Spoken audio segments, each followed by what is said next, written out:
ওস্তাদ জি, মুজাহিদুল আজকে আমাকে 3টা বোকা দিছে। কি বলো মুজাহিদুল, তুমি বোকা দিছো কেন? এটা তো তুমি ঠিক কাজ করো নাই। ও আমাকে প্রতিদিন মারে, তার জন্য ওকে বোকা দিছি। তাই তুমি তাকে মারবে? ওস্তাদকে বিচার দিবা যে কেন মারলো, কি জন্য মারছে। ওস্তাদ ভালোভাবে শাসন করবে, তাই বলে তুমি বোকা দিবা? এটা তো সবচাইতে খারাপ কাজ, তুমি জানো না? ওস্তাদ জি, জাহিদ আমাকে বলেছে যে ওস্তাদকে বলে দেয়, তাই সে ভালো ছাত্র না। ঠিক আছে, এর বিচার এখন করলে হবে না, এর বিচার কিছু সময় নিয়ে করব। 40 দিন পর এর বিচার করব, ঠিক আছে? তোমাদের একটা কাজ দেই, তোমরা এই কাজটা করবা।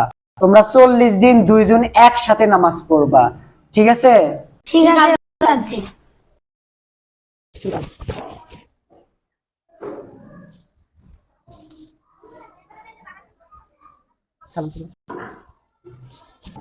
ঠিক আছে, এখন বিচার তোমাদের কাজ শুরু করে দিব। তোমরা কি 40 দিন একসাথে নামাজ পড়েছো? জি জি হুজুর। হুজুর, আমরা 40 দিন একসাথে নামাজ পড়েছি। আচ্ছা ঠিক আছে, এখন বিচারের কাজ শুরু হবে। আসলে তোমরা যে একসাথে 40 দিন নামাজ পড়ছো, এটা অনেক কিছু, ঠিক আছে? আসলে তোমরা অনেক ভালো, আর ভালো লোকদের কখনো বিচার হয় না, ঠিক আছে? তোমরা চলে যাও।